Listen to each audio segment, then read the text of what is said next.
को अचीव करने के लिए प्री रेक्विजिट और फिर 4 डेवलपमेंटल नीड्स। अब हम नेक्स्ट जो हमारा पॉइंट है, जो नेक्स्ट चीज मैं आपको शेयर कर रहा हूँ, वो 11 successful ways to spoil a child. आपको ये कैलकुलेट करना है कि आप उनमें से कौन कौन सी बात पे अमल करते हैं। ठीक है, ways to spoil a child. Do not look happy, not take care of yourself.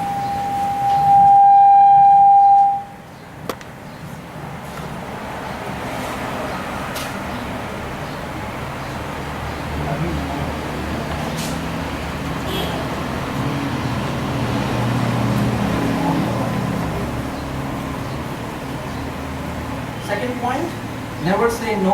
Follow every wish of your child, but give whatever he or she asks for. Okay?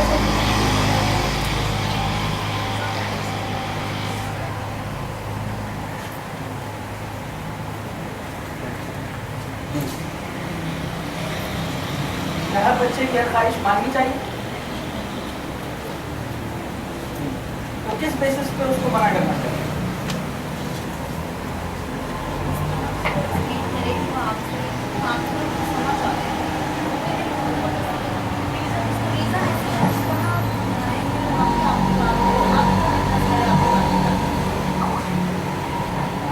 There should be a moral reason.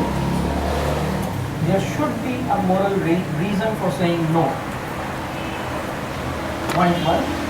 Point 2. No जो है वो बहुत selectively बोलना है, हर चीज के लिए no नहीं बोलना। और point 3 ये है कि बगैर नो का इस्तेमाल किए हुए नो बोल सकते हैं, मतलब इसके भी वेज हैं, बोला जा सकता है। कैसे बोलेंगे?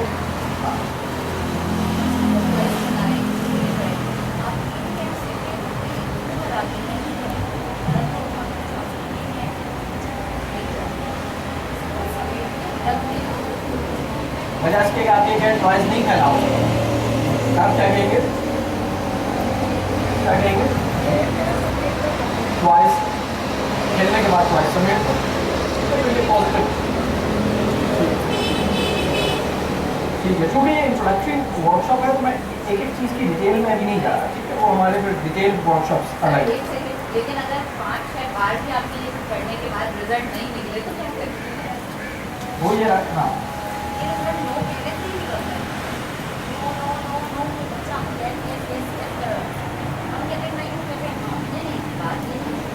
मैं एक बात ये बताऊं, अगर आपने किसी बच्चे को किसी काम के लिए मना किया है और वो ये काम नहीं कर रहा, सबसे पहली शर्त ये है कि आप बुरा ना माने, क्योंकि आप when your mood is bad, when you are not in right mood, you become ineffective.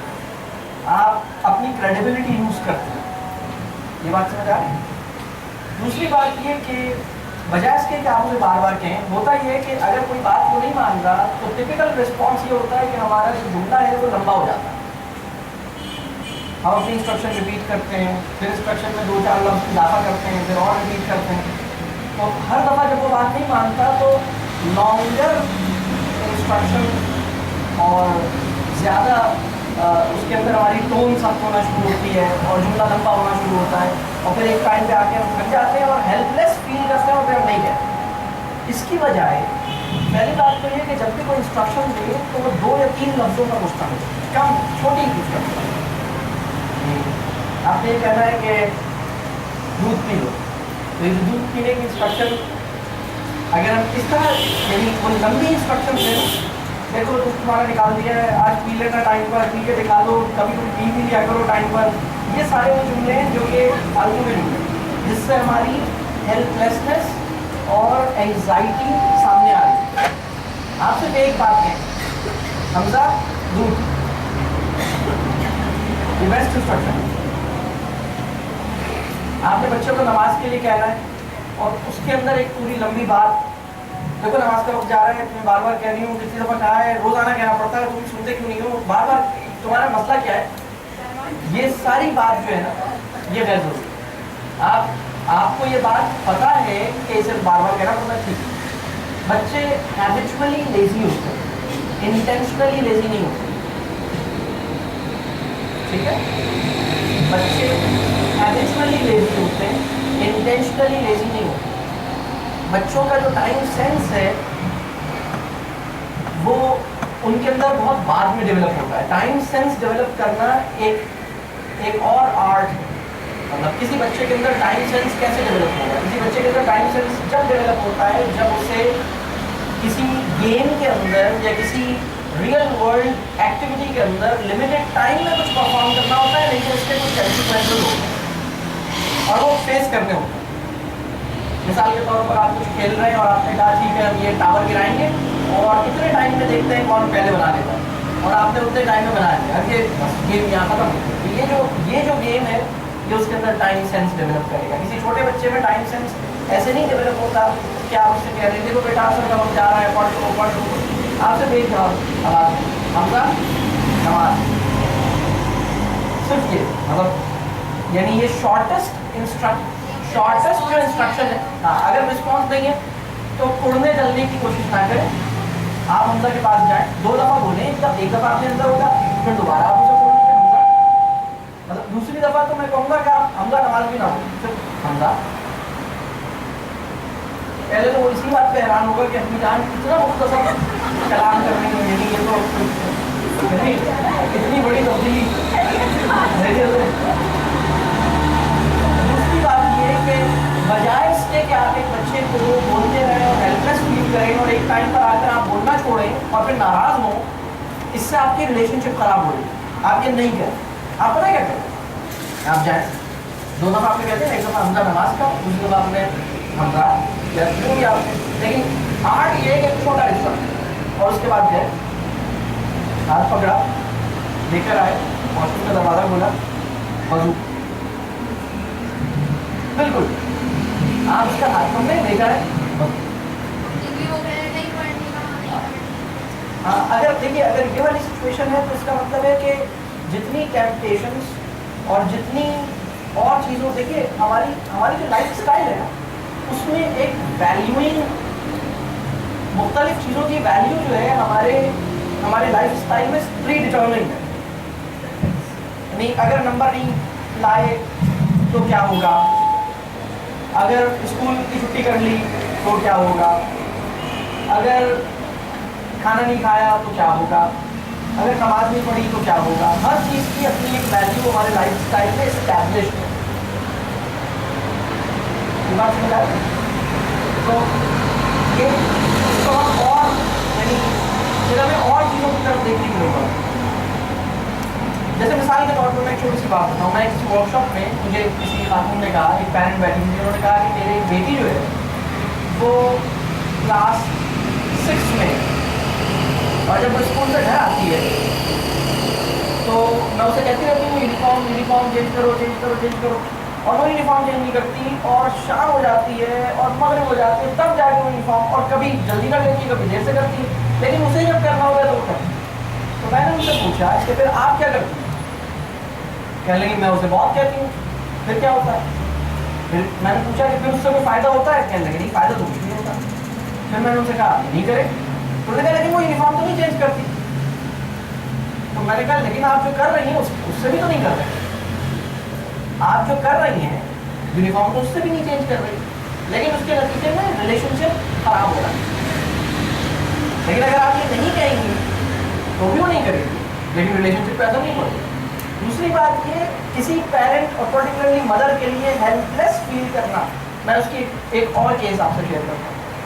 अगर किसी बात को आप कह रही हो और वो नहीं सुन रहे, और आपके मियाँ जी कहते हैं और वो फौरन मान लेते, उस टाइम पर अपनी पर्सनल क्रेडिबिलिटी, यानी आपको ये महसूस होता है कि मेरी क्रेडिबिलिटी तो कोई है ही नहीं,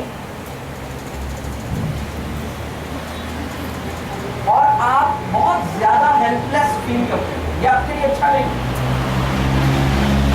आपको पता है तो वो जो यूनिफॉर्म वाला मसला पहले बता, मैंने पूछा कि आपका मुंह लगी कि बहुत खराब। फिर मैंने उनसे पूछा कि अच्छा जब मूड आपका खराब हो जाता है तो बच्चे से आपकी बातचीत होती है? मैं बात ही नहीं करती। अच्छा फिर क्या होता है? बस फिर मैं कुछ और काम करती हूँ, फिर मेरा मूड कभी रात बाद में जाके सही होता है, लेकिन बस मेरा मूड बहुत देर तक खराब रहता है। तो मैं उनसे पूछता हूँ कि मतलब आपने जिस तरह से इस मैटर को हैंडल किया है, इससे दो काम हुए। एक तो आपका मूड खराब हुआ है जिसके नतीजे में आपकी पर्सनल इफेक्टिवनेस मुतासर हुई है, दूसरा आपका रिलेशनशिप खराब हुआ है। फिर मैंने उनसे पूछा कि ये यूनिफॉर्म कितने का आता है? तो उन्होंने बताया शायद पता नहीं 800 रुपये का या 1000-1500 रुपये का। तो मैंने कहा कि इसके पास कितने यूनिफॉर्म है? उन्होंने कहा 2 यूनिफॉर्म है। मैंने कहा कि आप 3 यूनिफॉर्म और खरीद लीजिए, टोटल 4000 रुपये खर्चा है। बस पाँचों यानी रोजाना का एक यूनिफॉर्म हो और खत्म, बस 5 दिन यूनिफॉर्म रखते रहे, घर का ड्रेस भी यूनिफॉर्म है। क्या है मतलब इससे प्रॉब्लम क्या है? यानी आपने 4000-5000 रुपये का खर्चा कर दें और बस रिलैक्स हो जाए, अब वो जो कर रही है कर लेने मतलब। लेकिन एक जो सबसे अहम पॉइंट है वो ये है, do not let your child's behaviour affect your mood. Mood खराब करने की नहीं हो रही, मूड खराब करने की हरगिज़ भी नहीं हो रही। अगर आप मूड अपना खराब कर रहे हैं तो फिर आप नुकसान कर रहे हैं। आपको कम से कम आपको शख्स नहीं है जो इस बच्चे को इन्फ्लुएंस कर सके। यानी आपका अगर मूड खराब है तो आपकी क्रेडिबिलिटी और खराब हो रही है। ये बात समझ आ रही है? अच्छा फिर क्या है इसका तरीका? ये पहली बात तो ये है कि किसी बच्चे को जब आप इंस्ट्रक्शंस देते हैं और वो बात नहीं मानता तो आप अपनी इंस्ट्रक्शन को शॉर्ट करें और आपने सिर्फ ये 2 डिसीजन लेने हैं कि क्या ये काम मुझे इसको इस वक्त करवाना है या नहीं करवाना। अगर यानी बहुत सारी सिचुएशन में छोड़ दें आप, और कुछ सिचुएशन अगर आप समझते हैं नमाज निकल जाएगी और मुझे पढ़वानी है, आप ये हाथ पकड़े और ले जाए। अगर आप ये काम कर सकते हैं तो कर लें, लेकिन आप बोलेंगे तो आपका रिलेशनशिप खराब होगा। आप हाथ पकड़ के करवाएंगे रिलेशनशिप खराब नहीं होगा। रिलेशनशिप खराब होता है जब आप कुछ फरमाते हैं उसकी शान में, अच्छे अच्छे लफ्ज, अच्छी अच्छी एक्सपेक्टेशन बयान फरमाते हैं, मोहब्बत वाले अल्फाज, तो वो जो निकलता है वो गलत है। अच्छा फिर क्या है? फिर करना ये है कि जब आप किसी और टाइम पर, जब आप रिलैक्स हैं और वो भी रिलैक्स है, उस वक्त उसे बुलाएं और कहें बेटा ये बताओ, जब मैं तुमसे ये वाली बात करती हूँ मैं तुम क्या करती हूँ, तुम मुझे बताओ तुम क्या करती हो। आप उससे पूछो, उस वक्त बात करें, उस वक्त आप उसको खुद रियलाइज करना है कि उसे क्या करना चाहिए और वो क्या करती है, और अब नेक्स्ट टाइम अगर होगा तो कैसे इसको याद रखेगी। तो उससे बोले, उसे ठीक है make it a deal, next time जब मैं कहूँगी। अच्छा आप उसको एक और बात भी कहें, आप उससे ये बात भी कहें, ये जो मैं जुमला बता रहा हूँ बहुत है, आप उससे कहें मुझे पता है कि तुम ये जानबूझ के नहीं करते, तुम्हें खुद भी नहीं पता होता कि तुम ये कर रही हो। और जो आपका सवाल था ना, own the child, disown the bad behavior and own the child। आप उसको ये बताइए कि मैं समझती हूँ तुम खुद नहीं चाहती कि तुम मुझे तकलीफ दो, तुम चाहती हो, तुम तो नहीं चाहती हो, मुझे पता है कि तुम्हें तो खुद बात में अफसोस होता है कि तुमने ऐसा क्यों किया। आप ये एक्नॉलेज करें। किसी बच्चे के अंदर जिस पेरेंट को क्वालिटीज नजर आएंगी उस बच्चे के अंदर क्वालिटीज डेवलप होंगी। अगर आपको अपने बच्चे के अंदर बुरी बातें नजर आ रही है तो बुरी बातें को ही डेवलप होगी। आप उसको ये बात बताइए, मुझे पता है कि तुम तो खुद ये नहीं चाहती कि मुझे तकलीफ हो, और जब एक दफ़ा ऐसी चीज़ हो जाती है मैं तुम्हें कह देती हूँ तुम्हें भी बहुत अफसोस होता है और तुम खुद परेशान होती हो कि मुझे तुमने इतना तंग किया। ये वाली बात है। इससे आप क्या करोगे? इससे आप ये कर रहे हैं कि किसी बच्चे के बिहेवियर को आप जो है वो डिसोन कर रहे हैं, डिसअप्रूव कर रहे हैं, या उसके बिहेवियर को रिजेक्ट कर रहे हैं, लेकिन उसकी इंटेंट पे डाउट नहीं कर रहे। यानी आप देखिए एक पेरेंट अपने बच्चे से काउंसलिंग कर रहा है या बात कर रहा है और ये कह रहा है तुम नमाज पढ़ना क्यों नहीं चाहते। This is a bad state because this shows that parents आपका उसकी इंटेंशन पर ही बिलीव नहीं, आप ये समझते हैं कि ये इंटेंशन में बुरा है। मैं आपसे ये बात कह रहा हूँ कि बच्चों में और बड़ों में जो बुनियादी फर्क है वो ये है कि बड़े जब गलत काम करते हैं तो वो अपने इंटेंशंस में भी बुरे होते हैं और काम में भी गलत होते हैं। बच्चे का मामला ये है कि वो अपने इंटेंशन में गलत नहीं होता, लेकिन अपने काम में गलत हो सकता है। यानी मिसाल के तौर पर एक बच्चा किसी दूसरे बच्चे से लड़ाई कर सकता है, लेकिन उसकी इंटेंशन जो है ना वो नफरत नहीं होती। और आप किसी से लड़ाई को छोड़िए, बस उसको आप हल्का खुलकर कुछ कर सकते हैं और विद ऑल बैड इंटेंशन। यानी मेरी बात समझ आए? तो the more you will acknowledge the good intention of child, it is likely that your child will come up and follow you. Your children are likely to become up to what you believe in them. ठीक है? मैंने एक charter of children's recognition propose किया हुआ है, आप में से रिसेंटली वो पब्लिश भी हुआ था, किसी ने पढ़ा है वो, किसी की नॉलेज में है चार्टर ऑफ चिल्ड्रंस रिकॉग्निशन? अच्छा, आप उसको, ये जो हमारा ये है ना पेपर, इसके आखिर में फेसबुक का पेज है, आप उस पर जाके उसको देखिएगा, वो एक आर्टिकल है तो बच्चों के साथ कैसे हम मामला करें।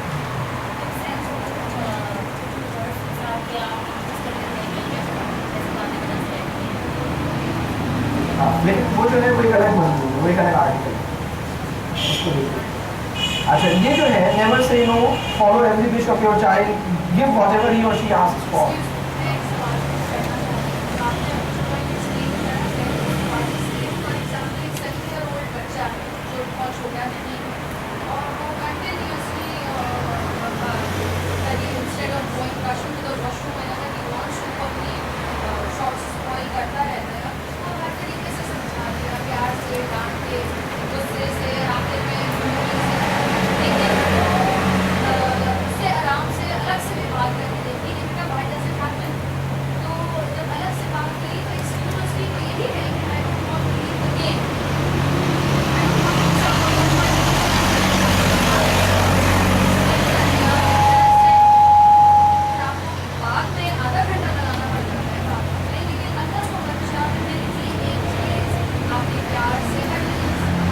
सिंपल रूल, बहुत सिंपल।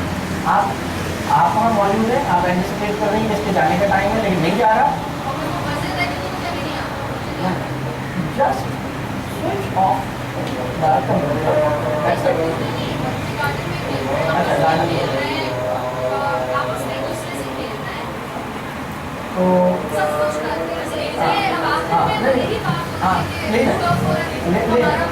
ले जाए, आप ले जाए, यानी आप उसे बुलाए, पकड़े और ले जाए। एक दफ़ा आवाज़ दें, दो दफ़ा आवाज़ दें, बस तीसरी दफ़ा आवाज़ नहीं है।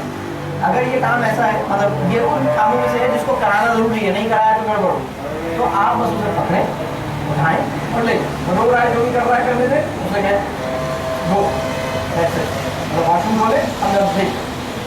यही 2 3 4 दफ़ा आपको ये करना होगा। यानी ये बात ऐसा नहीं होगा कि आप उसे ठीक है वो नहीं आ रहा तो नहीं आ रहा, ले जाए।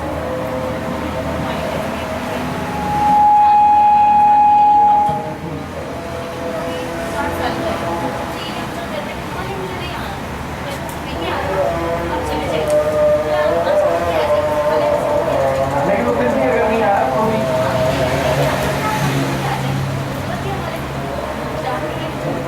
अच्छा, मेरे पास बहुत शॉर्ट टाइम है, ठीक है, तो इसको मैं कंप्लीट कर देता हूँ, ठीक है, और फिर हम आगे चलते हैं। अगर किसी बच्चे ने नो नहीं सुना है कभी भी, तो वो इमोशनली वीक चाइल्ड। क्या हुआ?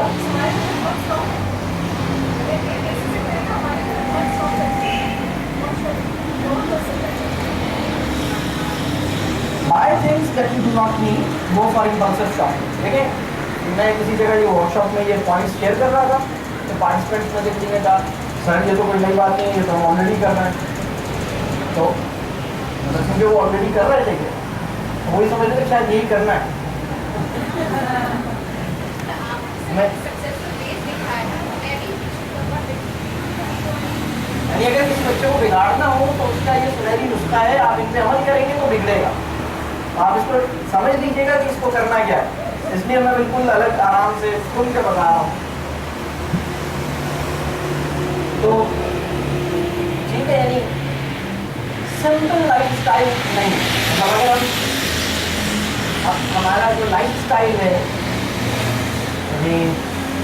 ये डिटर्मिन करेगा कि हम अपने बच्चों को स्पॉइल कर रहे हैं या नहीं कर रहे।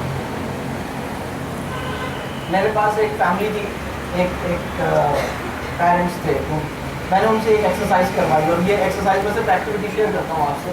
अपने घर में उन चीज़ों की लिस्ट बनाएं जिसकी आपको ज़रूरत नहीं है। नीड, अब नीड आप कैसे डिफाइन करते हैं? नीड वो जिसके बगैर आपकी ज़िंदगी नहीं चल सकती,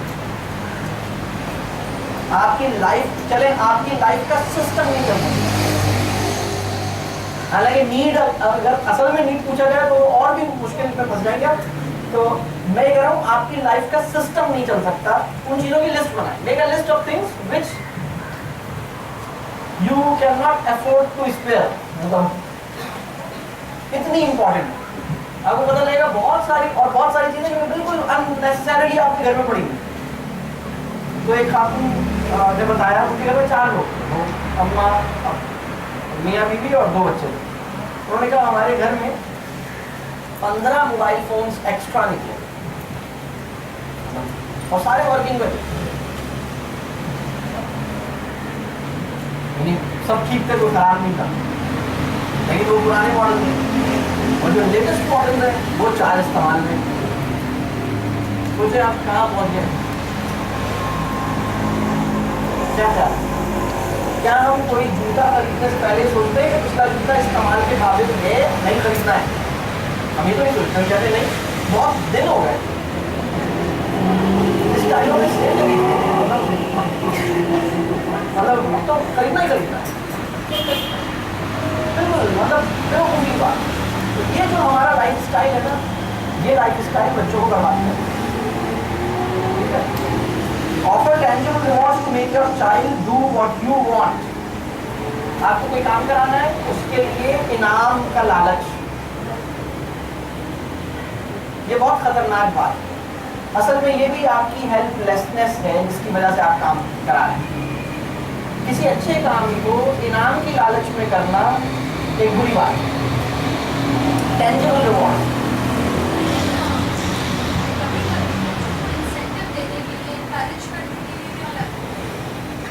बच्चों को तोहफे जरूर देने चाहिए, गिफ्ट देना जो है सुनना चाहिए। तोहफे से मोहब्बत बढ़ती है, तोहफा देना अच्छी बात है, लेकिन अगर किसी बच्चे को आप ये कहें कि जब तुम ये कर लोगे तो मैं ये दूंगा, या यानी आपका देखिए अच्छी पेरेंटिंग वो है जिसमें बच्चे की एक्सपेक्टेशंस को ना बढ़ाया जाए।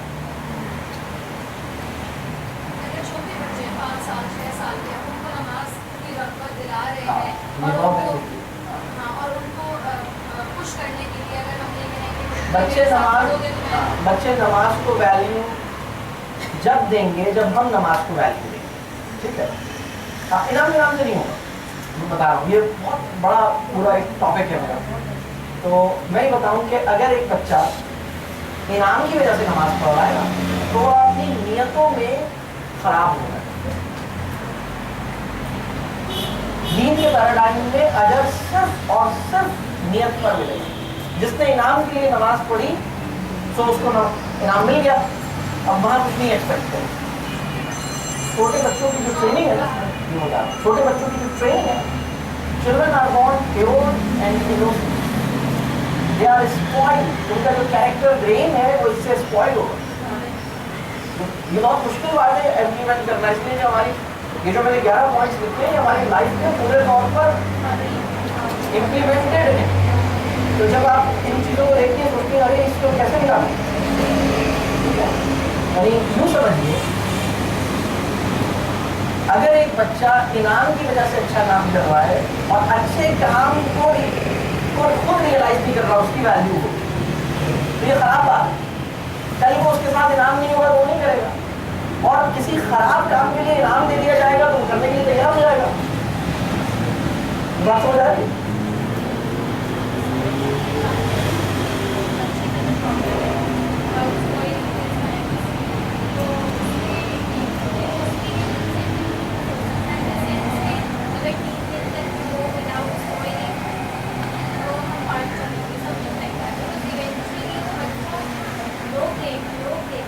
ठीक है, तो जो पार्क जाना है वो टेंजिबल रिवॉर्ड नहीं, पार्क जाना एक एक्सपीरियंशियल रिवॉर्ड है, एक एक्टिविटी रिवॉर्ड। देखिए रिवॉर्ड्स की टाइप्स, जो सबसे बुरे रिवॉर्ड्स हैं वो टेंजिबल रिवॉर्ड है। टेंजिबल रिवॉर्ड किसे कहते हैं? जिसको आप देख सकते हैं, पकड़ सकते हैं, छू सकते हैं।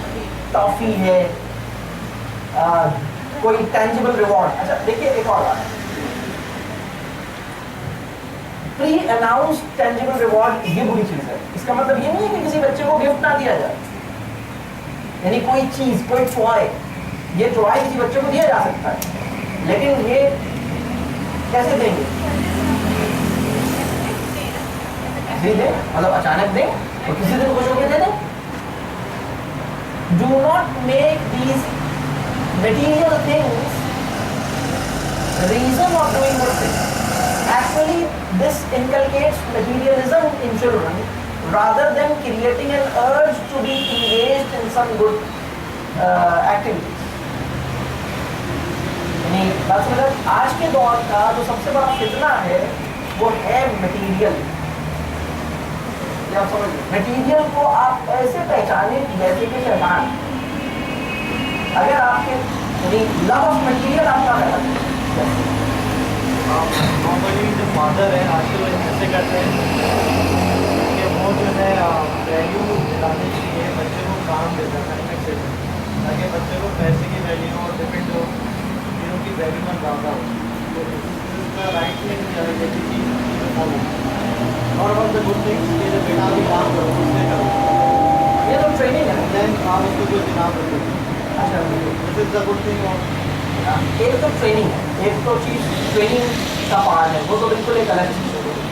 ट्रेनिंग है वो एक अलग चीज़ है, लेकिन वैसे जो एक रिवॉर्ड थेरेपी जिसे हम कहते हैं ना, मटीरियलिस्टिक रिवॉर्ड थेरेपी, आप सिर्फ ये देखिए कि जो काम है इस काम का आउटकम क्या है। ठीक है, अच्छा चूँकि टाइम का मैं लिहाजा मैं इसको बहुत ही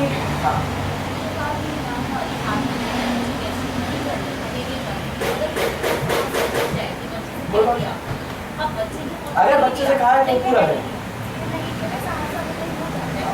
ये बता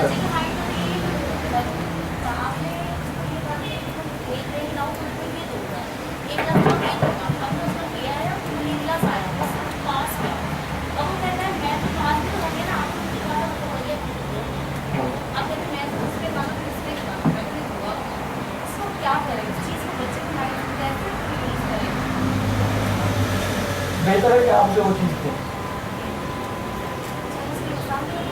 नहीं, अगर आपने किसी ऐसी चीज़ का वादा किया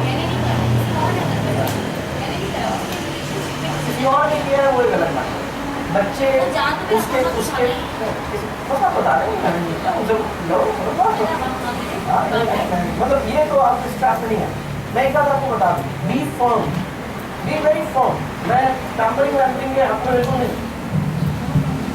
बच्चे को जो उसकी ड्यू रिस्पेक्ट और रिकॉग्निशन है वो उसे बिल्कुल मिलनी चाहिए, जो उसकी नीड्स है वो पूरी फुलफिल होनी चाहिए, लेकिन पैम्परिंग ओवर फैसिलिटेशन उसके हाथ में नहीं। बात समझा? ट्रेनिंग उसको भी नहीं है। अच्छा मैं इसको जल्दी से कंप्लीट कर दूँ। ये लाइफ ऑफ इमीडिएसी, यानी हर वक्त जल्दी, always show high sense of urgency. Time नहीं है हमारे पास, जल्दी बताओ, जल्दी जल्दी जल्दी से बताओ, जल्दी से करो, ड्रामा आने वाला है, जल्दी करो। तुम्हारे साथ बैठूंगी तो ड्रामा खजा हो जाएगा। Value thing is a chores over children, यानी चीजों को और कामों को बच्चों से ज्यादा वैल्यू देना।